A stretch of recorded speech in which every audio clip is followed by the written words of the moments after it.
A national park pass can save you money, but buying the wrong one can actually cost you more. The right answer depends on where you're going, how the park charges admission, how many people are traveling with you, and whether you qualify for a discounted or free pass. Instead of trying to memorize every pass, we're going to show you a simple way to find the least expensive option for the trip you actually plan to take. The first question is simply how soon you need your pass.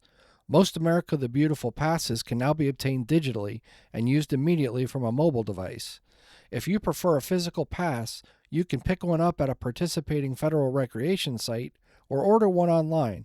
But mail passes can take up to 3 weeks to arrive, so if your trip is coming up soon, digital or in person pickup may be the better choice.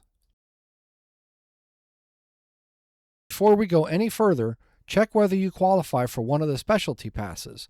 If you're a U.S. citizen or resident age 62 or older, have a qualifying permanent disability, have eligible U.S. military, veteran, or Gold Star status, have a fourth grader in the family, or have completed 250 qualifying federal volunteer hours, one of these special passes may be a better deal. Some are free, and the Senior Pass has discounted annual and lifetime options. So if one applies to you, keep that option in mind. Next, we'll take a quick look at what each of these specialty passes actually offers. If you qualify for one of the specialty passes, compare it before you buy anything else. The Senior Pass is available to U.S. citizens and residents age 62 and older, with an annual option for $20 and a lifetime option for $80. The Access Pass is free for U.S. citizens and residents with a qualifying permanent disability, but documentation is required. Military Pass benefits vary by category. Current U.S. military members and dependents qualify for a free annual pass, while veterans and Gold Star family members qualify for a free lifetime pass. The fourth grade pass is free for eligible U.S. fourth graders and is valid through the school year and the following summer. The volunteer pass is free after 250 qualifying volunteer hours and is valid for 1 year. The key takeaway is simple. Know your eligibility first because one of these passes may be your cheapest option. Once you know whether a specialty pass applies, the next question is your U.S. citizenship or residency status, because that can change both the fees and the annual pass options available to you. The next question is whether you're a U.S. citizen or resident, because the 2026 rules can change the cost substantially. U.S. citizens and residents can compare the regular $80 America the Beautiful annual pass against standard admission and any park-specific passes. Non-U.S. residents need to do a different calculation. At 11 national parks, non-residents age 16 and older may be charged an additional $100 per person unless they are admitted under an eligible annual pass. Non-U.S. residents can also purchase a $250 non-resident annual pass. We have a separate video that explains those rules in detail, so if they apply to you, check that video before you make your final decision. We will link it in the box at the end of this video. If you're a U.S. citizen or resident and none of the specialty passes apply to you, the next pass to compare is the regular America the Beautiful annual pass. If you're a U.S. citizen or resident and none of the specialty passes apply to you, the next option to compare is the regular America the Beautiful annual pass. It costs $80 and is valid for 1 full year from the month of purchase. The pass covers entrance fees and standard amenity fees at more than 2,000 federal recreation areas, including national parks. Digital and physical pass options are available. This pass becomes especially important if you plan to visit several fee areas or if the standard entrance fees for your trip begin adding up to more than $80. Don't assume it automatically saves money, though. We'll compare it against the cost of the trip you actually plan to take. Now we need to price the trip you actually plan to take. If you're making one trip to one site, start with the regular entrance fee and compare it against any park-specific annual pass that may be available. If you expect to visit the same park more than once, Add up the cost of those visits and find the break-even point where an annual pass begins to save money. And if your trip includes multiple federal recreation sites, add all of those planned entrance fees together and compare that total against the America the Beautiful annual pass, along with any specialty pass you may qualify for. The important thing is to count the sites, the number of visits, and the number of travelers before you compare your options. Before you compare passes, you need to know exactly how each park charges admission. Some parks charge by the vehicle, some by the person, and some have separate motorcycle rates. You also need to know how long that standard admission remains valid because it may cover one day, several days, or as many as 7 consecutive days. Do your research in advance. Next, check what one admission actually covers. At some parks, one admission fee may cover multiple entrances or different areas of the same park. Everglades National Park is a good example. One valid admission covers all of its park entrances for 7 consecutive days, and there are 3 of those. Finally, check whether the park offers its own annual pass, because repeated visits to one park may make that option cheaper than a national pass. The rule here is simple. Understand the park's fee structure before you start comparing prices.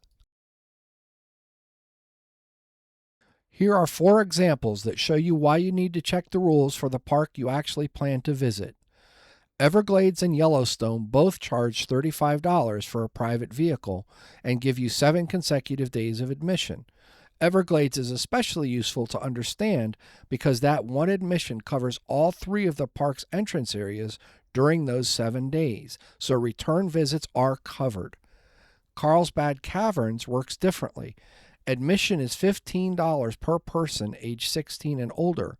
The ticket is good for 3 days, and a separate timed entry reservation is required. Carlsbad does not currently offer its own park-specific annual pass. Rocky Mountain gives visitors a choice between 1-day and 7-day entrance options, with different prices for vehicles, motorcycles, and individuals. These examples aren't meant to cover every park, they're meant to show you what to look up, how the fee is charged, how long it lasts, what it covers, and whether a park-specific annual pass is available. Now we can finally run the numbers. Here's a simple example for a U.S. resident traveling in a private vehicle with 2 adults. One visit to Everglades costs $35, and one visit to Yellowstone costs another $35 for a total of $70. In that case, regular admission is cheaper than the $80 America the Beautiful annual pass. But your answer changes if you plan additional fee area visits during the year, or if a park-specific annual pass gives you a better deal for repeated visits to the same park. And if you qualify for one of the specialty passes we covered earlier, include that option in your research as well. The important point is not to assume that an annual pass automatically saves money. Add up the covered entrance fees for the trip you actually plan to take. Compare every option available to you and choose the one that costs the least. Group size can change the math, but only after you know how the park charges. At Everglades and Yellowstone, for example, the standard entrance fee is charged by the private vehicle. That means 2 adults, 4 adults, or 2 adults with 2 children still pay the same total for these 2 parks, $35 at Everglades plus $35 at Yellowstone, for $70 total. Carlsbad Caverns works differently because it charges per person age 16 and older. 2 adults cost $30, 4 adults cost $60, and 2 adults with 2 children age 15 or younger still cost $30 because those children enter free. So count people only after you know whether the park charges by the vehicle or by the person.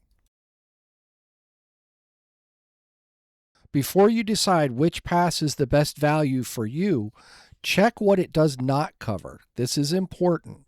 Some parks or popular areas require separate timed entry reservations, even when your entrance fee or pass is covered.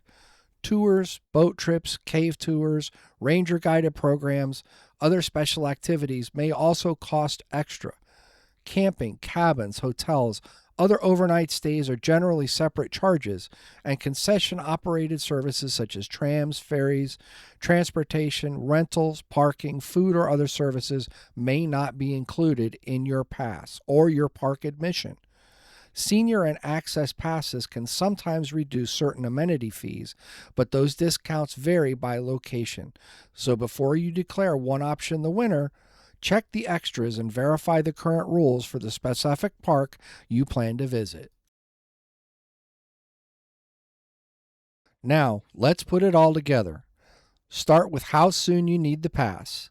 Then, check specialty pass eligibility and your citizenship or residency status. Price the trip you actually plan to take, including sites, visits, and travelers. Check how each park charges, how long admission lasts, and what one admission covers. Then compare regular admission, park-specific annual passes, the America the Beautiful annual pass, and any specialty pass available to you. Finally, verify the extras that aren't covered. Once you've done that, choose the lowest cost option that actually covers your trip. If you know before you go, it's easy to go slow. If this video helped you plan your trip, please like, subscribe, and share your questions or experiences in the comments. Your support helps us create more practical travel and accessibility guides. Thanks for watching, and stay in the slow lane.